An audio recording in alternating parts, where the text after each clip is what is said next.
बिहार के उप मुख्यमंत्री तेजस्वी यादव से प्रवर्तन निर्देशालय ने कथित नौकरी के बदले जमीन घोटाले से जुड़े धन शोधन के मामले की जांच के सिलसिले में मंगलवार को 9 घंटे तक पूछताछ की है।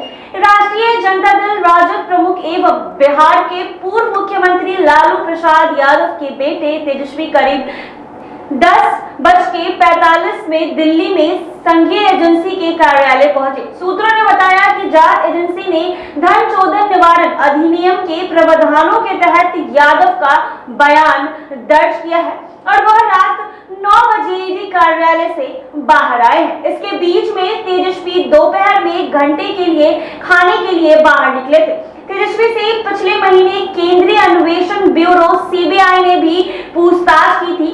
सूत्रों ने बताया है कि ईडी ने सीबीआई की प्राथमिकी के आधार पर धन शोधन निवारण अधिनियम की आपराधिक धाराओं के तहत एक अलग मामला दर्ज किया है। आपको बता दें कि तेजस्वी यादव की बहन एवं सांसद मीसा भारती से भी ईडी ने 25 मार्च को इस मामले में पूछताछ की थी। उसी दिन तेजस्वी सीबीआई के समक्ष पेश हुए थे। दोनों केंद्रीय एजेंसियों ने हाल ही में मामले में कार्रवाई शुरू की है। सीबीआई ने लालू प्रसाद और उनकी पत्नी एवं बिहार के पूर्व मुख्यमंत्री राबड़ी देवी से पूछताछ की थी, जबकि ईडी ने राजद प्रमुख के परिवार के खिलाफ जांच के सिलसिले में कई स्थानों पर छापेमारी भी की है। आपकी फिटनेस का राज क्या है? एशवेल रस, ये एक ही बोतल में है। Stress, weakness, acidity, obesity, hair fall, skin की हर परेशानियों का एक ही हल। एशवेल लाइफ, डायबिटीज फ्री लाइफ।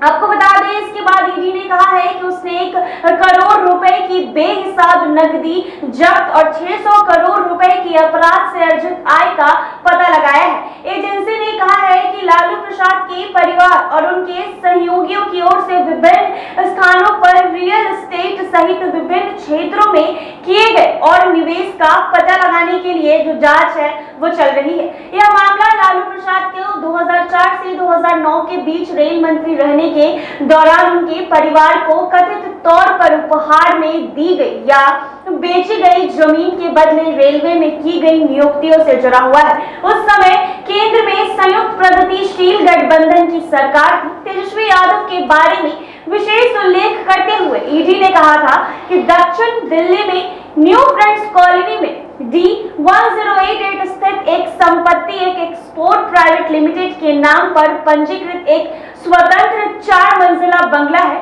इस कंपनी को इस मामले में लाभार्थी फर्म कहा गया है। ईडी ने कहा था कि यह कंपनी तेजस्वी यादव और उनके परिवार के स्वामित्व और नियंत्रण में है और यह पर घर केवल 4 लाख रुपए के मूल्य पर अधिग्रहित किया गया था, जबकि इसका वर्तमान बाजार मूल्य लगभग 150 करोड़ रुपए है। ईडी ने आरोप लगाया था कि ऐसा संदेह है कि इस संपत्ति को खरीदने के लिए भारी मात्रा में नकदी डाली गई है और रत्न एवं आभूषण क्षेत्र में कारोबार करने वाली मुंबई की कुछ इकाइयों का इस्तेमाल अपराध को अंजाम देने के लिए किया गया था। आपको बता दें कि जांच एजेंसी के अनुसार कागज पर हालांकि इस संपत्ति को एबी एक्सपोर्ट प्राइवेट लिमिटेड और एके प्राइवेट लिमिटेड का कार्यालय घोषित किया गया है, लेकिन आपको बता दें कि लालू प्रसाद के बेटे तेजस्वी प्रसाद यादव द्वारा इसे विशेष रूप से आवासीय परिसर के रूप में इस्तेमाल किया जा रहा है। ईडी ने कहा है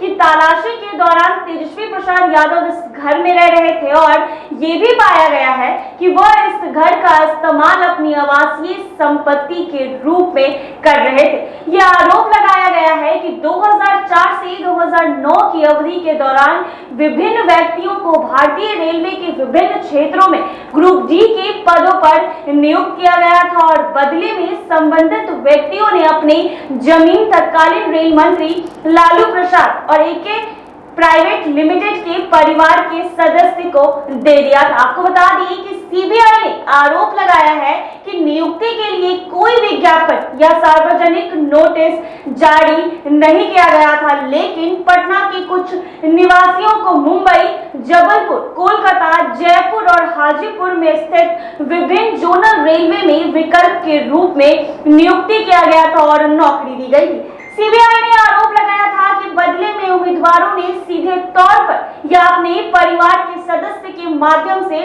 लालू प्रसाद के परिवार के सदस्य को कथित तौर पर अत्यधिक रियायती दरों पर जमीन बेची है, वो भी बाजार दरों के मुकाबले बहुत कम कीमत की है। आरोपों से इनकार करते हुए तेजस्वी यादव ने सीबीआई द्वारा अपने माता पिता से पूछताछ किए जाने के बाद संवाददाताओं से कहा था कि तत्कालीन रेल मंत्री लालू प्रसाद के पास लाभ के बदले रोजगार देने की कोई शक्ति नहीं थी। बता दें कि बिहार के उप मुख्यमंत्री तेजस्वी यादव की मुश्किलें अब कम नहीं हो रही है, क्योंकि सीबीआई ने एक और मामला तेजस्वी यादव के ऊपर दर्ज कर दिया है। ऐसे ही तमाम अपडेट्स के लिए बने रहें NBC 24 पर।